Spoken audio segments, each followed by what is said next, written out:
Olá, vamos iniciar agora então a aula sobre a atividade 3 do percurso anti-bullying.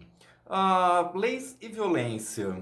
Uma coisa que a gente precisa pensar sempre quando se remete à questão da legislação, como que a lei chega a ser promulgada, a gente precisa lembrar que sempre existe um grupo que luta para que essa lei exista, para que essa lei proteja esse determinado grupo. Então, nos últimos 136 anos, a gente tem aí, a partir do fim da lei que legalizava a escravidão, que regulamentava a escravidão de negros no Brasil, a gente vai ter uma sequência de leis que vem depois, a partir de 1943, que entra a lei trabalhista, depois a lei sobre injúria, depois a lei sobre violência contra a mulher, idoso, até se chegar no ECA em 1990 e depois, então, em 2024 com a lei anti-bullying. O que é importante a gente destacar?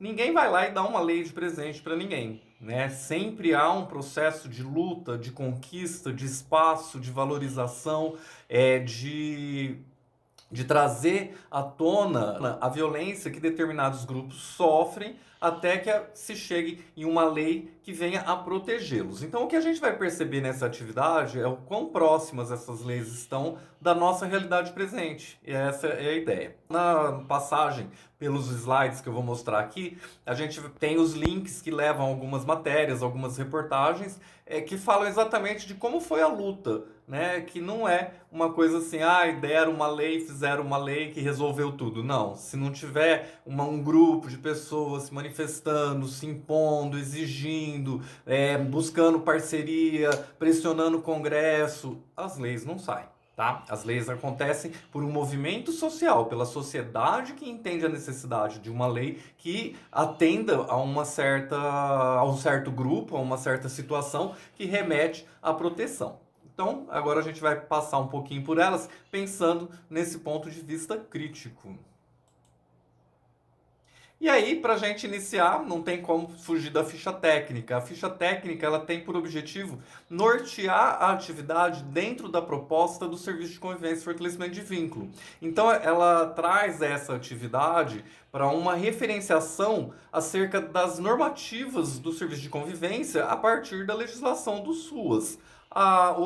Os objetivos do serviço de convivência, os eixos que norteiam esse trabalho e as habilidades e desenvolvimento social que está implícito dentro deste processo. Então a gente sempre começa com o objetivo dessa atividade no serviço de convivência e fortalecimento de vínculo. Então, ou invertendo, qual o objetivo do serviço de convivência e fortalecimento de vínculos que essa atividade vai se referir. No caso aqui, complementar as ações da família e comunidade na proteção e desenvolvimento de crianças e adolescentes e no fortalecimento dos vínculos familiares e sociais. É a primeira parte do primeiro objetivo do serviço de convivência. A gente tem lá 5 objetivos básicos, depois vai se somando de acordo com as idades, com as faixas etárias, mas são básicos. Então, dentro desses básicos, e mesmo levando em consideração que o nosso público aqui é de 6 a 17 anos, o complementar a ação da família na educação diz respeito ao acesso à legislação, o acesso à informação sobre a lei, que a gente está levando a partir do serviço de convivência para casa, para a família, né? Então a gente está dando suporte nesse apoio, né, na educação, na orientação social, na orientação sobre direitos de ser do eixo, direitos de proteção básica, direitos a não sofrer violência.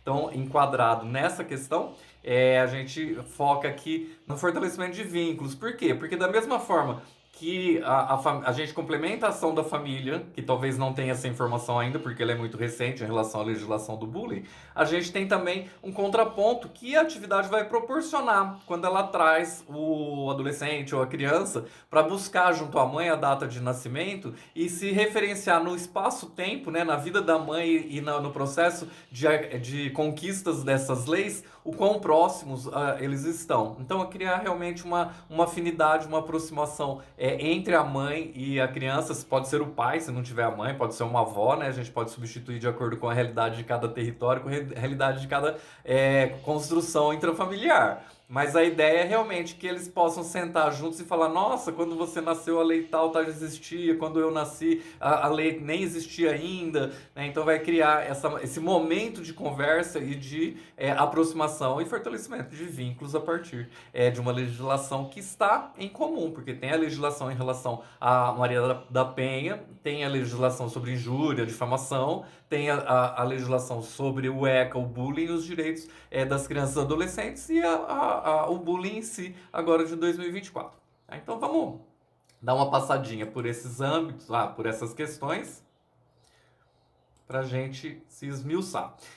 O objetivo da atividade é avaliar a cronologia da evolução das leis contra todos os diferentes tipos de violência, entendendo a perspectiva de sua atualidade. Por quê? Porque elas são muito recentes, são muito atuais, elas dizem respeito a um movimento, a um desenvolvimento, a um progresso social que vem aí de muito pouco tempo se nos remetermos a toda a história, como foi a atividade 1, que voltava lá na pré-história para mostrar como que foi a situação da criança, da mulher, ao longo de toda a existência humana.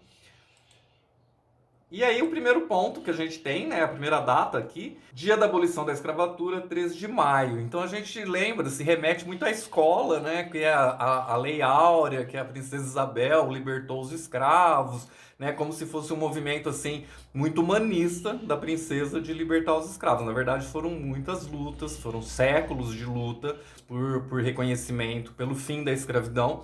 E quando o mundo inteiro já não tinha mais escravidão de negros, o Brasil era o último país ainda a preservar esse tipo de mão de obra escrava de negros capturados da África, né? Então, a partir de 1850, a Inglaterra proíbe o tráfico negreiro, mas mesmo assim o Brasil continua mais 38 anos usufruindo da mão de obra escrava gratuita, né? Da mão de obra sem pagamento, sem direito, sem nada, que os fazendeiros, né? Os grandes oligarcas, os grandes... não só fazendeiro, porque até Tiradentes, que era dentista, segundo consta, um alfer dentista, também tinha escravos, né? Então, essa é a história para o dia da independência ainda.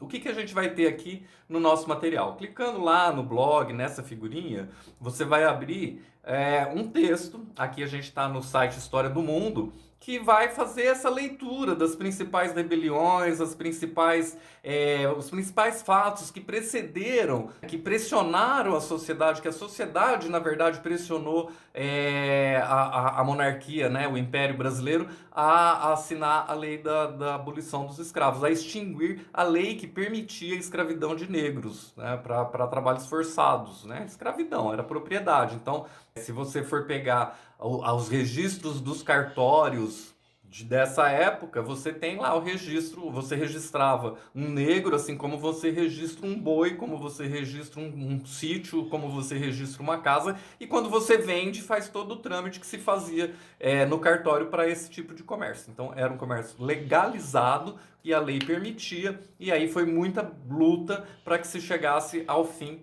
da escravidão. Então aqui vai ter um texto, a ideia dessa atividade é dividir esses textos entre os atendidos, né, entre os usuários do serviço, formar pequenos grupos ou duplas. Cada dupla vai ler um texto e depois cada dupla vai apresentar o seu entendimento sobre aquilo que ele leu. Ah, mas é muita leitura? Sim, é muita leitura, porque a leitura é uma competência extremamente necessária para o desenvolvimento intelectual, social e profissional de qualquer cidadão brasileiro. Então a gente precisa estimular a leitura, sim, e essa é uma ótima oportunidade, porque é uma leitura leve, interessante, curiosa, que traz novidades e que pode ser colocada em discussão. E a ideia aqui é realmente discutir essas realidades para que se forme um pensamento crítico sobre o quão perto estão essas leis, a criação dessas leis, da nossa atualidade agora. Então, voltando lá no próximo ponto. Então, a gente tem aqui que essa lei ela foi de 1888. E depois dessa, aqui vem mais, um pouco mais para frente, então de 88 a 43, o Código, a consolidação das leis trabalhistas. Então, de 88 a 43, vão dar 40 anos praticamente, né? Quase 40 anos. E aí, foram 40 anos em que se saiu da mão de obra escrava e surgiram as leis trabalhistas para proteger os direitos dos trabalhadores. E aí, o que a gente tem na história é que Getúlio Vargas assinou a lei da consolidação das leis trabalhistas. Até vou abrir aqui para a gente acompanhar. Que Getúlio Vargas, que foi quem decretou a lei que criava a consolidação das leis trabalhistas, também não foi um bonzinho que quis fazer bem para o povo, não. Em 1932 teve a Revolução Constitucionalista, onde os trabalhadores do estado de São Paulo queriam se separar do país por conta da falta de uma legislação trabalhista na Constituição. Então, a Revolução de 32, aquela guerra que a gente comemora aqui no estado de São Paulo, que a gente perdeu a guerra, na verdade, porque a ideia era se independer do resto do Brasil, não conseguimos fazer isso, mas a gente conseguiu que o Congresso e o presidente dessem início a um processo de legislação que protegia os trabalhadores da agressão dos patrões. Por quê? Porque os patrões estavam acostumados a bater nos escravos. Então, quando os imigrantes italianos, os imigrantes alemães, os imigrantes que vêm para substituir a mão de obra escrava dentro das fazendas, porque os donos de fazendas não quiseram pagar os escravos para trabalhar, porque eles os consideravam uma sub-raça, consideravam como animais, não consideravam como gente. Então, ele, que era o que permitia que eles escravizassem, né, a desumanização. Então, eles batiam nos empregados. Então, até 1932, o patrão podia dar uma sova no empregado sem problema nenhum. Trabalhava até 18 horas por dia, ganhava quase nada. Então não tinha lei para proteger o trabalhador. E aí a guerra da Constitucional, todo o trabalho. Depois teve a ditadura Vargas. Essa lei foi durante a ditadura. Mas depois no Congresso Nacional foi votada aos acréscimos, né? Por exemplo, o 13º, que não existia, fundo de garantia, que não existia. E aí as leis, que é muito importante destacar. Do mesmo jeito que a gente conquista leis que defendem as minorias, a gente também perde leis conforme mudam os governos. Então, no governo Temer, criou-se a nova lei trabalhista e sucateou geral os direitos trabalhistas do trabalhador brasileiro. Né? Então, começou o PJ, né?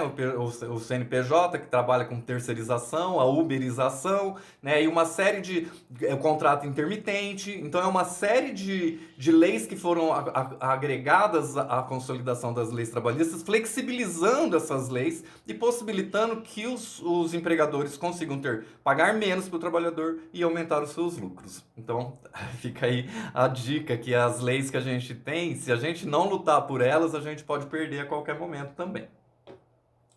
Partindo para o outro.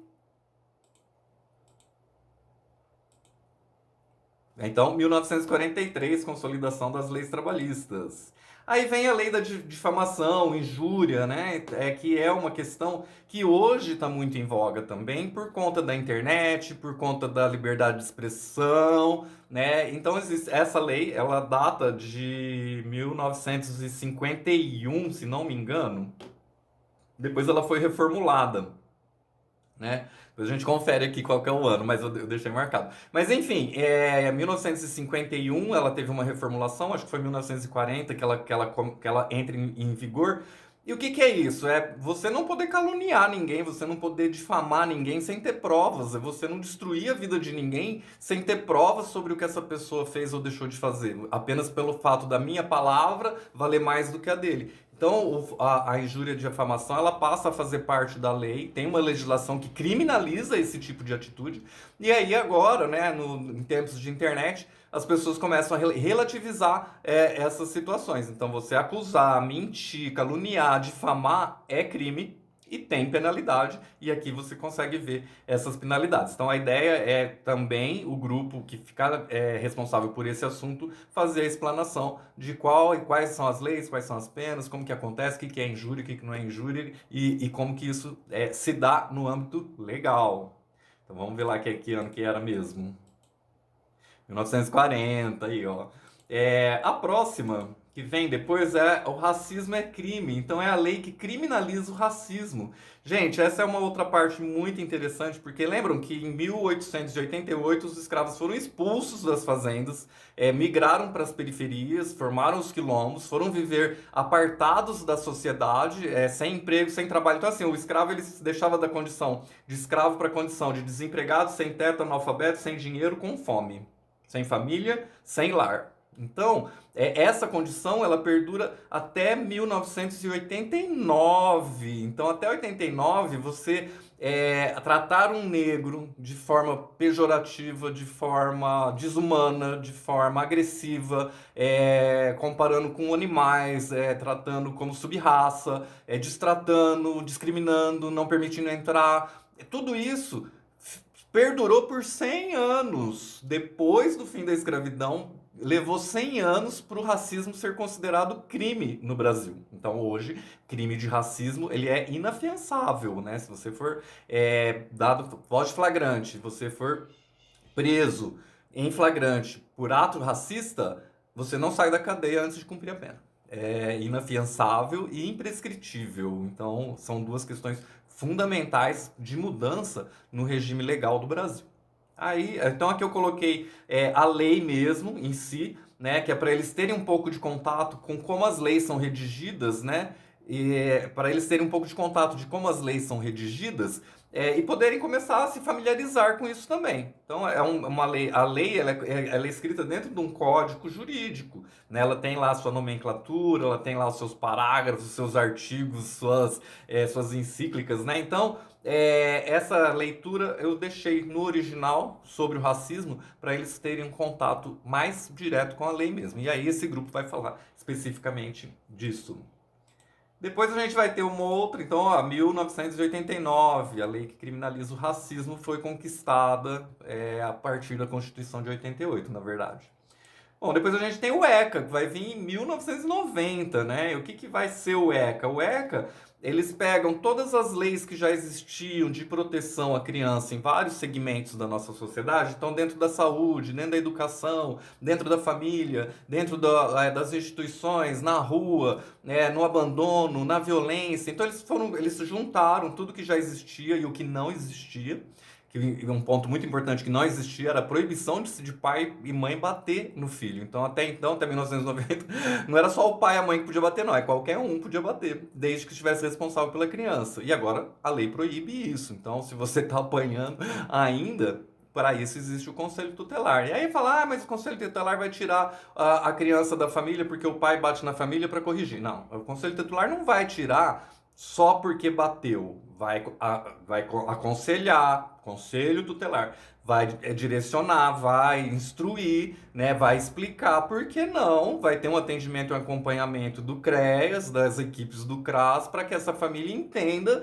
o quão ruim é você agredir uma criança para educar ela. A gente não agride adulto, não agride animal, não agride ninguém, vai agredir criança para educar, não faz mais sentido, né?